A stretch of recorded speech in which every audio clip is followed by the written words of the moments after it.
Hello नमस्कार, जय हिंद साथियों। मैं अश्वनी कंगवार स्वागत करता हूं आपका आपके YouTube channel DK career classes पे। और कैसे हैं साथियों? बाकी सब ठीक ठाक। और साथियों, जैसा कि हमने कल बात कर रहे थे अधिगम और लर्निंग के बारे में, तो लर्निंग के बारे में हमने बात की थी कि अधिगम क्या होता है, सीखना क्या होता है।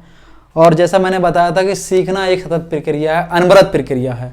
इसको मनुष्य सारे जीवन सीखता ही रहता है। हर मनुष्य को सारे जीवन कुछ ना कुछ किसी न किसी माध्यम से सीखना चाहिए। तो कल हमने पढ़ा था कि अधिगम क्या होता है और अधिगम के मतलब क्या क्या प्रकार हैं और अधिगम की क्या विशेषताएं हैं, अधिगम को अलग अलग मनोवैज्ञानिकों ने क्या क्या कहा है।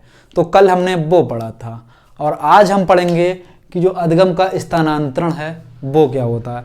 अधिगम का स्थानांतरण से तात्पर्य है कि जो हम सीखते हैं या जो भी कुछ हमने सीखा है उस सीखे हुए को एक जगह से दूसरे जगह ले जाना, या हमारे लिए अब तक हमने जो भी अनुभव किए हैं, जो भी कुछ सीखा है, उन अनुभवों को दूसरी जगह प्रयोग करना या दूसरी जगह ले जाना, वो होता है अधिगम का स्थानांतरण।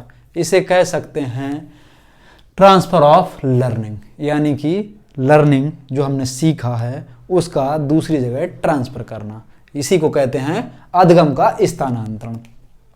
आइए साथियों, देखते हैं क्या होता है अधिगम का स्थानांतरण। यूं ही पढ़ते रहिए, मुस्कुराते रहिए, पॉजिटिव रहिए। सारे लोग पॉजिटिव का मतलब यहाँ पर उससे मत लेना कोरोना पॉजिटिव से।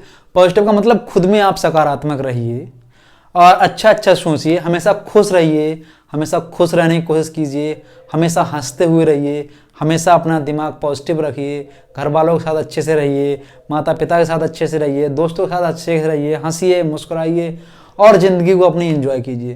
क्योंकि इसमें कोरोना काल में पॉजिटिव होना, खुद के प्रति पॉजिटिव रहना, हमेशा खुश रहना ही कोरोना की सबसे बड़ी दवाई है। तो इसलिए साथियों, हमेशा खुश रहिए, कोई टेंशन ना पालिए, किसी को दुख मत पहुंचाइए, ना अपने अंदर दुख की भावना रखिए, किसी भी प्रकार की परेशानी में नहीं रहना है। ठीक है, तभी हम इस महामारी से बाहर निकल पाएंगे। ठीक है, तो आइए चलते हैं कि क्या होता है अधिगम का स्थानांतरण। आइए समझते हैं। पहले तो ये देखते हैं कि अधिगम का स्थानांतरण है क्या। नॉर्मली बात क्या है कि अधिगम एक निरंतर चलने वाली प्रक्रिया है। बिल्कुल सही बात है, कल भी मैंने बताया था कि अधिगम एक निरंतर चलने वाली प्रक्रिया है। क्योंकि हम सारे जीवन, संपूर्ण जीवन हमेशा किसी ना किसी से कुछ ना कुछ हमेशा सीखते ही रहते हैं। तो सीखना एक निरंतर चलने वाली प्रक्रिया है। जो कुछ भी आज हम सीखते हैं उसका कल कहीं ना कहीं प्रयोग भी करते हैं। बिल्कुल सही बात है। यहाँ पर मैंने लिखा है कि जो सीखना है या जो अधिगम है वो लगातार चलने वाली प्रक्रिया है। और जो कुछ भी आज हम सीख रहे हैं या हम सीखते हैं या जो कल हमने सीखा था उसका हम आज प्रयोग कर रहे हैं, या आज हम जो सीख रहे हैं उसका कल प्रयोग करेंगे, यही बात है अधिगम। ठीक है, ये तो समझ में आ गया। इसका मतलब और थोड़ा स्पष्ट कर देते हैं कि अर्थात एक परिस्थिति में सीखे गए ज्ञान या कौशल का दूसरी परिस्थिति में प्रयोग करना ही अधिगम स्थानांतरण कहलाता है। ये बात हो गई अधिगम स्थानांतरण की कि अधिगम स्थानांतरण क्या होता है। अधिगम स्थानांतरण ये होता है कि एक परिस्थिति में सीखे गया ज्ञान या कौशल, आपने कोई भी चीज़ सीखी, कोई भी ज्ञान आपने हासिल किया किसी भी परिस्थिति में, उसका जब आप किसी दूसरी परिस्थिति में या किसी दूसरी जगह पर प्रयोग करते हैं तो उसको ही अधिगम स्थानांतरण कहते हैं। यानी कि आपने कोई चीज़ सीखी, आपने कोई चीज़ हासिल की, आपने कोई अनुभव किया, और जब आप उस चीज़ को, उस परिस्थिति को किसी दूसरी परिस्थिति में उपयोग करना सीख जाते हैं या उसका यूज करना सीख लेते हैं या उसको वहाँ पे स्थानांतरित कर देते हैं, तो इसको ही कहा गया है अधिगम स्थानांतरण। ठीक है, ये तो हमारी लैंग्वेज हो गई, नॉर्मली बात हो गई कि अधिगम स्थानांतरण क्या होता है। अब एक मनोवैज्ञानिक हुए हिलगार्ड महोदय, तो हिलगार्ड महोदय ने क्या कहा है अधिगम स्थानांतरण को, ये देख लेते हैं। इन्होंने कहा है कि सीखने का स्थानांतरण तभी संभव है। कब संभव है? यानी जो लर्निंग ऑफ ट्रांसफ़र है या ट्रांसफ़र ऑफ लर्निंग है, ये तभी संभव है जब कोई व्यक्ति पूर्व ज्ञान को पहचान कर नवीन ज्ञान के साथ जोड़ने की क्षमता को विकसित कर लेता है। इसको सीखने का स्थानांतरण कहते हैं। यानी इसका मतलब ये है कि कोई भी व्यक्ति को जो भी ज्ञान है, जो भी पूर्व ज्ञान है, अब जब वो कोई नया काम करने जा रहा है तो वो उसका जो पुराना ज्ञान था उससे कोरिलेट करके उस नवीन ज्ञान में उसको जोड़ ले, अपने पुराने ज्ञान को नए ज्ञान से जोड़ ले, उसको रिलेट कर ले और अपनी जो प्रॉब्लम है उसको सॉल्व कर ले। यानी ऐसी क्षमता विकसित कर ले कि अपने पुराने ज्ञान को नए ज्ञान में जोड़कर अपनी प्रॉब्लम को सॉल्व कर ले। तो इसको ही कहते हैं सीखने का स्थानांतरण। ये किसने कहा? ये कहा है हिलगार्ड जी ने। ठीक है, एक बार हिलगार्ड जी की परिभाषा और देख लेते हैं कि सीखने का स्थानांतरण तभी संभव है जब कोई व्यक्ति पूर्व ज्ञान को पहचान कर नवीन ज्ञान के साथ जोड़ने की क्षमता को विकसित कर लेता है। ये बात कही है हिलगार्ड महोदय ने। ठीक है, अब साथियों बात आ जाती है कि अधगम के प्रकार की। अधगम के प्रकार कितने होते हैं या सीखना कितने तरह से होता है? वैसे तो साथियों सीखना बहुत तरह से होता है, कोई मतलब निश्चित गिनती नहीं है इसकी क्या है क्या नहीं। लेकिन मुख्य रूप से अगर हम बात करें कि सीखना कितने तरह से होता है तो मुख्य रूप से जो बताया गया है, ज़्यादातर किताबों में भी आपने पढ़ा होगा, सीखना मुख्य रूप से 3 तरह से होता है। जो अधगम का स्थानांतरण होता है, मतलब अधगम का जो स्थानांतरण है वो 3 तरह से बताया गया है। एक बताया गया सकारात्मक स्थानांतरण, एक बताया गया नकारात्मक स्थानांतरण और तीसरा बताया गया है शून्य स्थानांतरण। तो मुख्य रूप से तो हम ये 3 तरह के स्थानांतरण पढ़ते हैं, लेकिन कुछ जगह हम कुछ और भी स्थानांतरण पढ़ते हैं और जो कुछ परीक्षाओं में पूछे गए हैं, कुछ अन्य अधगम स्थानांतरण भी हमने देखे हैं, पढ़े हैं और आते भी हैं। तो उनमें क्या क्या होता है? उनमें एक होता है आपका एक पार्श्विक स्थानांतरण, द्विपार्श्विक स्थानांतरण, क्षैतिज स्थानांतरण, ऊर्ध्वाधर स्थानांतरण। तो कुल मिला के 7 तरह के अधगम स्थानांतरण हो गए। मुख्य 3 हो गए और 4 और प्रकार के हो गए। तो टोटल 7 प्रकार के अधगम स्थानांतरण होते हैं। तो साथियों आज हम मुख्य रूप से उन्हीं 7 प्रकार के अधगमों के स्थानांतरण का अध्ययन करेंगे कि वो 7 प्रकार के कौन कौन से अधगम स्थानांतरण हैं और क्या क्या हैं और उनके क्या क्या उदाहरण हैं। आज हम लोग ये समझने का प्रयास करेंगे। तो आइए साथियों देखते हैं कि वो कौन कौन से 7 तरह के अधगम स्थानांतरण हैं। पहले देख लेते हैं जो मुख्य 3 अधगम स्थानांतरण हैं, पहले हम उनकी बात कर लेते हैं। ठीक है, फिर उसके बाद हम जो अन्य टाइप के बताए गए हैं उनकी बात कर लेंगे। तो आइए साथियों सबसे पहले देखते हैं जो अधगम स्थानांतरण के प्रकार 3 बताए गए हैं, वो 3 प्रकार कौन कौन से हैं। तो पहला है साथियों सकारात्मक स्थानांतरण। ठीक है, यानी पॉजिटिव ट्रांसफर ऑफ लर्निंग, इसको कहते हैं सकारात्मक। जो हमारा ट्रांसफर ऑफ लर्निंग है ये कितने प्रकारों का होता है ये हम देखते हैं। तो जैसा मैंने बताया मुख्य रूप से 3 प्रकार का, तो वो 3 प्रकार हम देखते हैं। आइए पहले उसमें साथियों सबसे पहला है सकारात्मक स्थानांतरण, यानी पॉजिटिव ट्रांसफर ऑफ लर्निंग, सकारात्मक स्थानांतरण अधगम का, यानी अधगम का सकारात्मक स्थानांतरण। तो क्या होता है इसमें साथियों? ये होता है कि जो हमारे लिए पूर्व ज्ञान होता है किसी चीज का, वही ज्ञान हमारा अगले किसी दूसरे काम में काम आ जाए, तो उसको कहते हैं सकारात्मक स्थानांतरण। यानी हमें कोई काम आता है, वही काम हमारा किसी दूसरे काम में भी काम में आ जाए, तो वो होता है हमारा सकारात्मक स्थानांतरण। आइए देख लेते हैं यहाँ पे मैंने क्या लिखा है। यहाँ पे लिखा है कि जब कोई बालक या कोई व्यक्ति अपने पूर्व अनुभवों का प्रयोग 100% कर लेता है, ये बात भी है एक। या जब एक गतिविधि का सीखना, यानी कोई भी चीज आपने सीखी है उसका दूसरी गतिविधि को सीखने में आसान बनाता हो, सकारात्मक अधगम स्थानांतरण होता है। यानी कोई भी गतिविधि का सीखना दूसरी गतिविधि को सीखने में आसान बनाता है तो उसको सकारात्मक अधगम कहते हैं। यानी आप कोई भी काम सीख रहे हैं या कोई भी आप काम सीखे हुए हैं, फिर अब जब आप नया दूसरा काम करेंगे तो वो जो उसमें हेल्पफुल होगा या उसमें जो सहायता करेगा आपका पहले का अधगम, तो वो आपका सकारात्मक अधगम कहलाता है। इसके कुछ उदाहरण देख लेते हैं। ये यहाँ पे भी मैंने कुछ उदाहरण लिखे हैं कि जैसे संस्कृत व्याकरण सीखकर हिंदी व्याकरण सीखना।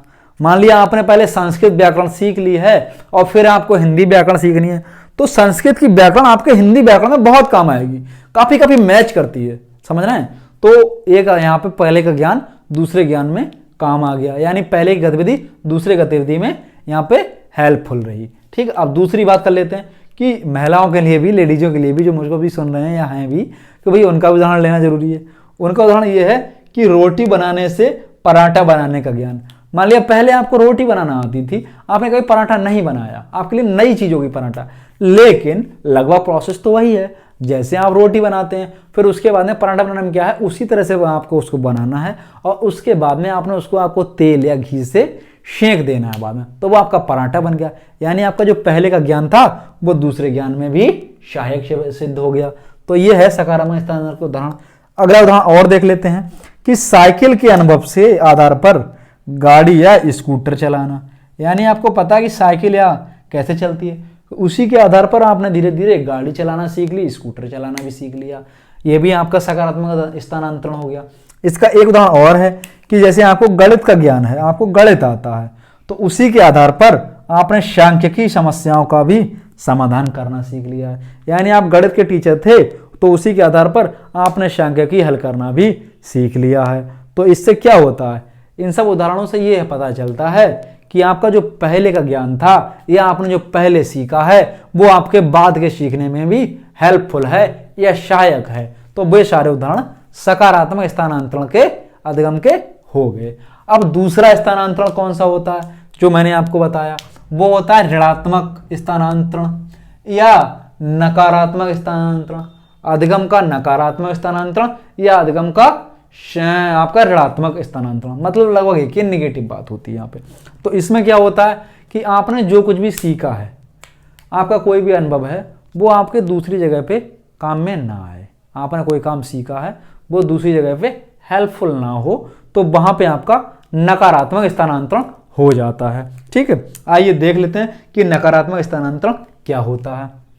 इसमें लिखा है कि जब पूर्व में सीखा गया कोई ज्ञान या अनुभव, आपने कोई ज्ञान लिया है, कोई अनुभव लिया है, कोई एक्सपीरियंस लिया है, कोई भी ट्रेनिंग ली है, ठीक है, बाद में यानी भविष्य में किसी समस्या समाधान में बाधा उत्पन्न करता है, तो नकारात्मक स्थानांतरण होता है। यानी आपने कोई भी अनुभव लिया है, कोई भी प्रैक्टिस करी है, कोई भी ट्रेनिंग ली है, कोई भी एक्सपीरियंस आपके लिए है, या कोई भी आपके लिए नॉलेज है, कोई भी ज्ञान है, और वो आपका बाद में भविष्य में काम में नहीं आ रहा है, या आपके लिए कोई ना कोई प्रॉब्लम क्रिएट कर रहा है, कोई ना कोई बाधा उत्पन्न कर रहा है, कि जिसकी वजह से आपको परेशानी आ रही है अपने उस काम में, तो वो होता है यहां पर ऋणात्मक या नकारात्मक स्थानांतरण। ठीक है, इससे कुछ उदाहरण देख लेते हैं। उदाहरण इसका पहला क्या है, इंग्लिश टाइपिंग सीखकर हिंदी टाइपिंग सीखना। मान लिया आपने पहले इंग्लिश की टाइपिंग करना सीखी, फिर क्या हुआ, बाद में आप हिंदी की टाइपिंग सीख रहे हैं, तो हिंदी की टाइपिंग और इंग्लिश की टाइपिंग में बहुत अंतर है। आपकी जो है, आपने इंग्लिश की जो टाइपिंग सीखी, वो आपकी हिंदी की टाइपिंग में कोई हेल्पफुल नहीं आ रही है, क्योंकि हिंदी के अल्फाबेट अलग हैं और अंग्रेजी के अल्फाबेट अलग हैं। हिंदी में वो अक्षर किसी वर्ड से बनता है, अंग्रेजी में किसी वर्ड से बनता है। तो आपकी जो इंग्लिश की टाइपिंग आपने सीखी, वो हिंदी में आपके काम में नहीं आ रही है। इंग्लिश की टाइपिंग सरल मानी जाती है, हिंदी टाइपिंग बहुत कठिन मानी जाती है।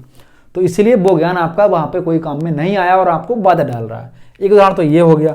दूसरा कि मोटरसाइकिल चलाना आप जानते हैं, अब आप सोच रहे हैं कि आपकी जो मोटरसाइकिल की नॉलेज है उससे आप कार चलाना जान जाए, तो भैया बिल्कुल नहीं, वो भी बिल्कुल डिफरेंस है।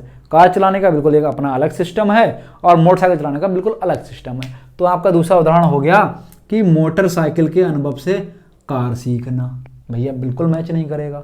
ठीक है, तो ये आपके दो उदाहरण हो गए आपके स्थानांतरण। अब तीसरे स्थानांतरण की बात करते हैं, शून्य स्थानांतरण या अधिगम का शून्य स्थानांतरण। इसमें क्या होता है कि आपने जो सीख रखा है, वो आपका जो ज्ञान है, पहले का जो ज्ञान है, वो बाद के ज्ञान में ना तो आपकी कोई हेल्प करेगा, ना तो आपको कोई बाधा उत्पन्न करेगा। शून्य का मतलब ही शून्य है। ठीक है, वो आपको कोई काम का नहीं है। आपको जो है वो है, ना आपको कहीं उससे प्रॉब्लम होगी, ना उससे कहीं पे कोई फायदा होगा। ठीक है, देखते हैं क्या है वो, कि जब पहले का कोई ज्ञान, कोई नॉलेज, कोई एक्सपीरियंस, कोई ट्रेनिंग बाद के किसी ज्ञान में ना तो कोई सहायता और ना कोई बाधा उत्पन्न करता हो, तो उसको शून्य स्थानांतरण कहते हैं। यानी आपको जो भी नॉलेज है, जो भी ज्ञान है, वो आपके बाद के काम में ना तो कोई बाधा उत्पन्न कर रहा है, ना ही कोई सहायता उत्पन्न कर रहा है, तो उसको कहते हैं शून्य स्थानांतरण, अधिगम का शून्य स्थानांतरण। जैसे उदाहरण की बात कर लेते हैं। भैया क्या क्या उदाहरण दिए हैं। पहला उदाहरण क्या है कि क्रिकेट के आधार पर शतरंज खेलना। अब आप बताइए क्रिकेट का क्या कोई संबंध है शतरंज से? भाई क्रिकेट बाहर मैदान में खेला जाता है, फील्ड में खेला जाता है। क्रिकेट में 11 खिलाड़ी होते हैं। क्रिकेट में भैया भागना दौड़ना भी होता है। क्या शतरंज में ऐसा कुछ है? शतरंज इंडोर गेम है, कहीं भी आप अंदर बैठ के खेल सकते हैं। शतरंज में 2 खिलाड़ी होते हैं, उसके सारे रूल्स अलग हैं। तो आपका क्रिकेट का ज्ञान शतरंज में काम नहीं आएगा और ना ही वो यहाँ पे कोई प्रॉब्लम आपको क्रिएट करेगा। दोनों की नॉलेज अलग अलग है। तो एक तो उदाहरण ये हो गया। अब दूसरा है कि कला के अनुभव के आधार पर गणित सीखना। मान लिया भैया आपको कला के, आप ज्ञानी हैं, आपको कला का अनुभव है, अब उसके आधार पर आप क्या कर रहे हैं? गणित सीख रहे हैं। तो भैया ये कैसे हो जाएगा पॉसिबल? ये भी पॉसिबल नहीं है, ये भी आपका शून्य स्थानांतरण हो गया। इसी प्रकार से मान लिया आप क्या करते हैं, आप मान लिया कोई क्रिकेटर हैं और कोई बॉलर हैं, तो बॉलर भी हैं आप और क्रिकेटर भी हैं। तो आपकी जो बॉलिंग की नॉलेज है वो आपके खेलने में काम नहीं आएगी, जो उसकी नॉलेज है वो आपके बॉलिंग में काम नहीं आएगी। तो वो भी थोड़ा डिफरेंट हो गया, ठीक है। तो वो होता है शून्य स्थानांतरण, यानी दो कोई ऐसे कार्य जो आपके किसी एक दूसरे से बिल्कुल रिलेटेड ना हो और ना एक दूसरे में कोई बाधा उत्पन्न करें, ना एक दूसरे में कोई प्रॉब्लम क्रिएट करें, तो वो हो जाता है आपका शून्य स्थानांतरण। तो ये हमारे मुख्य प्रकार के जो 3 स्थानांतरण बताए गए वो हो गए। अब कुछ और भी अधगम स्थानांतरण, वो कौन कौन से हैं? तो साथियों वो भी देख लेते हैं कि वो कौन कौन से हैं। एक तो होता है आपका एक पार्श्विक स्थानांतरण।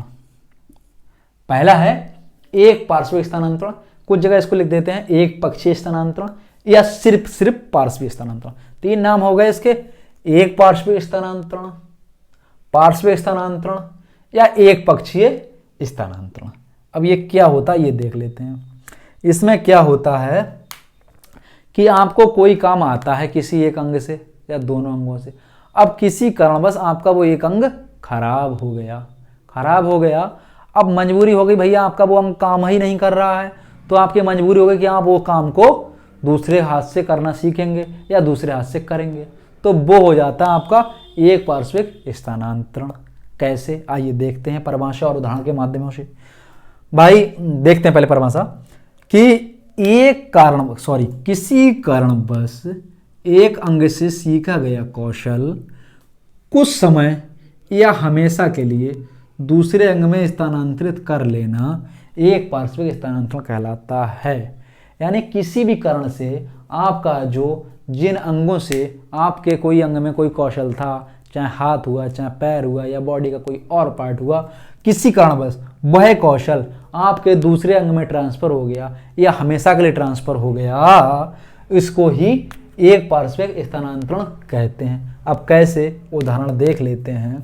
मान लिया कोई मजदूर हुआ या कोई श्रमिक हुआ, वो काम करता है किसी फैक्ट्री में या किसी और जगह, अब वहाँ पे उसके साथ कोई घटना हो जाए, तो मान लिया इस हाथ से काम करता था, अब उसका वही हाथ कट जाए, तो वो क्या करेगा? मजबूरी हुआ उसका अपना जो बकाया सारा जीवन उसका जो बचा उसको अपना दूसरे हाथ से गुजारा करना पड़ेगा, दूसरे हाथ से काम करना पड़ेगा। तो यही हो गया उसका एक पार्श्विक स्थानांतरण, यानी कि अपने एक कौशल को दूसरी जगह पे पूर्ण रूप से ट्रांसफर कर देना। क्यों? क्योंकि उसका जब एक अंग ही खराब हो गया तो उसकी मजबूरी हो गई दूसरे अंग पर ट्रांसफर करना। ऐसे क्या होता है, बहुत सारे एक्सीडेंट हो जाते हैं खतरनाक, तो लोगों के उसमें हाथ पैर चले जाते हैं, किसी का एक पैर कट गया, किसी का एक हाथ कट गया, कोई ट्रेन से कट गया, तो अगर वो व्यक्ति बेचारा जीवित रह जाता है तो उसका जो बचा हुआ संपूर्ण जीवन है वो अपना उस अंग के गंवाने के बाद दूसरे अंग पर निर्भर होकर कार्य करता है बची हुई जिंदगी भर। तो वही होता है एक पार्श्विक स्थानांतरण। ठीक है, आई होप यू अंडरस्टैंड, आप समझ रहे होंगे। और अगला आ जाता है आपका साथियों द्विपार्श्विक स्थानांतरण, अधिगम का द्विपार्श्विक स्थानांतरण। ये क्या होता है साथियों, इसको बोलते हैं द्विपार्श्विक स्थानांतरण या द्विपक्षीय स्थानांतरण। ठीक है, इसमें क्या है, कि एक अंग से सीखा गया कौशल दूसरे अंग में स्थानांतरित करना द्विपार्श्विक स्थानांतरण कहलाता है। यानी कोई भी काम एक हाथ से आप कर लेते हैं और वही काम आप दूसरे हाथ से भी कर लेते हैं तो उसको द्विपार्श्विक स्थानांतरण कहते हैं। मान लिया आपने देखा होगा वो एक पिक्चर आई थी 3 इडियट, तो उसमें वो जो वायरस था वो आपने देखा होगा इस तरह से वो दोनों हाथों से लिखता था। तो इसका मतलब क्या था, उसके अंदर जो था वो द्विपार्श्विक स्थानांतरण का उदाहरण था। वो वायरस जो उस फिल्म में था 3 इडियट में, जो प्रोफेसर वायरस था, तो वो वायरस के अंदर एक टैलेंट था कि वो अपना इस हाथ से भी लिखता था और इस हाथ से भी लिखता था। यानी कि अपना जो एक अंग का सीखा गया कौशल है दूसरे अंग में स्थानांतरित कर लेना द्विपार्श्विक स्थानांतरण कहलाता है।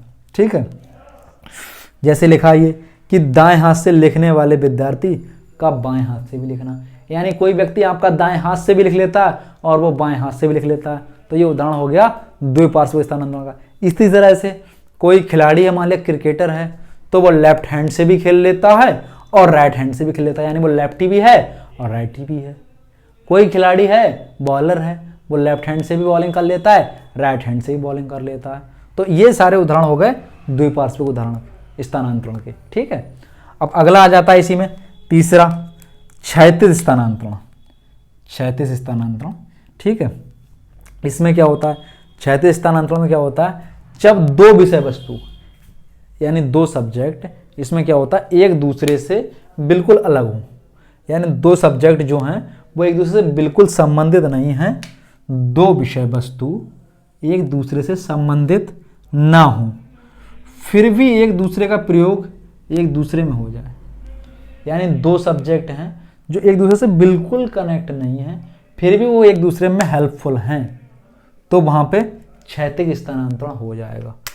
इसको इस तरह से देख लेते हैं, क्षैतिज ये होता है, क्षैतिज। अब मान लें एक ये बिंदु है, एक ये बिंदु है, अब इनका कोई कनेक्शन नहीं है, लेकिन फिर भी ये एक दूसरे के काम में आ रहे हैं, तो इसी को कहते हैं क्षैतिज स्थानांतरण। जैसे देखते हैं उदाहरण इसका क्या दिया है कि गणित के सूत्रों का भौतिकी में प्रयोग होना। मान लिया गणित कोई बंदा पढ़ रहा है और फिजिक्स भी पढ़ रहा है, भाई अलग अलग विषय हैं दोनों, मैथ और फिजिक्स, लेकिन आप लोगों ने फिजिक्स पढ़ी होगी, वो लोग जानते होंगे कि फिजिक्स में बहुत जगह गणित के फार्मूले लगते हैं, बहुत जगह गणित में फिजिक्स के फार्मूले लगते हैं। ठीक है, तो क्या हुआ, वो विषय अलग अलग हैं लेकिन फिर भी एक दूसरे में आपके सहायक हो रहे हैं, तो ये हो जाएगा आपका क्षैतिज स्थानांतरण। इसी प्रकार से मान लिया आपको देखा होगा आपने कि आप पॉलिटी पढ़ रहे हैं, राजनीतिक शास्त्र पढ़ रहे हैं, अब उसमें बहुत सारी बातें समाज शास्त्र से भी रिलेट होती हैं, तो राजनीतिक शास्त्र की बातें समाज शास्त्र में काम आना या समाज शास्त्र की बातें राजनीतिक शास्त्र में काम आना। ठीक है, जैसे हमारा मनोविज्ञान है, तो मनोविज्ञान किससे लिया गया, साइकोलॉजी लिया गया उससे, नीति शास्त्र या दर्शन शास्त्र से, तो उसकी बहुत सारी बातें यहाँ पे कॉमन होना, वैसे अपने आप में अलग अलग विषय हैं। तो ये हो गया आपका क्षैतिज स्थानांतरण। अब लास्ट बचता है एक स्थानांतरण, लंबवत या ऊर्ध्वाधर अधगम का स्थानांतरण। ऊर्ध्वाधर या लंबवत स्थानांतरण, तो इसमें क्या होता है, इसमें क्या होता है, कोई भी नॉलेज होती है, मतलब कोई भी आपको बहुत छोटी सोच या बहुत ही छोटा निम्न स्तर का कार्य आपको अचानक एक बहुत बड़ा काम करवा दे, तो उसको बोलते हैं लंबवत या ऊर्ध्वाधर स्थानांतरण। कैसे, इसमें तो पहले समझ लेते हैं परिभाषा। इसमें लिखा है कि अत्यंत निम्न स्तर पर अर्जित अधगम का अत्यंत उच्च स्तर पर प्रयोग अधगम का ऊर्ध्वाधर स्थानांतरण कहलाता है। यानी कि समझ लेते हैं कि अत्यंत निम्न स्तर पर अर्जित अधगम का अत्यंत उच्च स्तर पर प्रयोग करना अधगम का ऊर्ध्वाधर या लंबवत स्थानांतरण कहलाता है। अब इसका उदाहरण देख लेते हैं। आपने बहुत स्टोरी सुनी होगी न्यूटन वाली स्टोरी की, न्यूटन जा रहे थे, एक पेड़ के नीचे बैठ गए और वहां से एकदम शेप गिरा और फिर उससे उन्होंने गुरुत्वाकर्षण के नियम की खोज कर दी। तो वो उदाहरण किसका है, ऊर्ध्वाधर का ही तो है कि भैया कितनी छोटी सी बात थी कि यार शेप गिरा, फिर वो सोचे यार इससे क्यों गिरा, फिर उन्होंने न्यूटन का लॉ निकाल दिया, इससे गुरुत्वाकर्षण का नियम निकाल दिया। तो वो क्या हुआ, बहुत छोटे से प्रयोग से उन्होंने एकदम बहुत बड़ी खोज कर दी, यानी अत्यंत निम्न स्तर पर अर्जित अधगम का अत्यंत उच्च स्तर पर प्रयोग कर देना। दूसरा उदाहरण इसमें देख लेते हैं कि सामान्य बातचीत से प्रेरित होकर ग्राहम बेल का टेलीफोन का आविष्कार कर देना। भाई जैसे हम लोग सामने बातचीत कर रहे हैं, तो उससे प्रेरित होकर ग्राहम बेल के मन में विचार आया यार क्यों ना कहीं तार से जोड़ दिया जाए कि एक दूसरे की आवाज़ वहाँ तक पहुँचे, तो उन्होंने फिर ग्रामोफोन का आविष्कार कर दिया। तो इस तरह से ऐसे आविष्कार हुए, तो ये क्या हुआ, सामान्य बातचीत से एकदम अच्छा काम कर दिया उन्होंने। तो ये हो गया आपका ऊर्ध्वाधर या लंबवत स्थानांतरण। तो ये थे साथियों मुख्य प्रकार के स्थानांतरण। तो कैसे लगा आपको ये टॉपिक, जरूर बताइएगा हमको कमेंट बॉक्स में। और अधगम टॉपिक साथियों अपने आप में एक अच्छा टॉपिक है, वास्तविक जीवन से रिलेटेड टॉपिक है, और हमने जैसे बताया भी था आपको कि हमको हमेशा किसी ना किसी से, हर किसी से कुछ ना कुछ सीख लेना चाहिए। मैं भी साथियों बहुत सीखें ले रहा हूँ, आप लोगों से भी बहुत कुछ सीख रहा हूँ, और विशेषकर मैं अपने उन साथियों का शुक्रगुजार हूँ, दोस्तों का शुक्रगुजार हूँ, अपने शुभचिंतकों का शुक्रगुजार हूँ, जो मुझे रोज नया कुछ ना कुछ सिखा रहे हैं, जो मुझे रोज नया कुछ ना कुछ सिखा रहे हैं और मुझको उतना ही अंदर से स्ट्रांग बना रहे हैं। मैं उनसे बहुत कुछ सीख रहा हूँ, वो मुझे सुन रहे हो तो मैं उनका हाथ जोड़ के विनम्रता से प्रणाम करता हूँ कि उनकी वजह से मैं आप लोगों के सामने खड़ा हूँ, और उनकी वजह से आज मैं आप लोगों के सामने आ पाता हूँ, और उन्हीं की वजह से मैं कोशिश करूँगा कि आपके सामने लगातार रहूँ, लगातार आपको कोशिश करूँ कि आपको सुविधाएं देता रहूँ, आपकी सहायता करता रहूँ। और वो साथियों, आप लोग अगर मेरा साथ देंगे तो मैं और लगातार ऐसे ही आगे आप लोगों के साथ भी देता रहूँगा। तो मेरे उन दोस्तों को भी मेरा बार बार धन्यवाद है, बार बार प्रणाम है कि आप मेरे दोस्त इतने महान हैं कि मेरा इतना साथ दे रहे हैं, इतना साथ दे रहे हैं कि मैं आप लोगों के सामने खड़ा हूँ।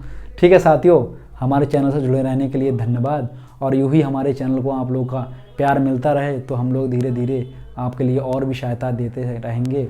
तो साथियों धन्यवाद धन्यवाद। चैनल को ज़्यादा से ज़्यादा हमारे यहाँ सब्सक्राइब करें, शेयर करें, और ज़्यादा से ज़्यादा साथियों तक इस ज्ञान को पहुँचाने की थोड़ी बहुत कोशिश करें। Thank you all of you.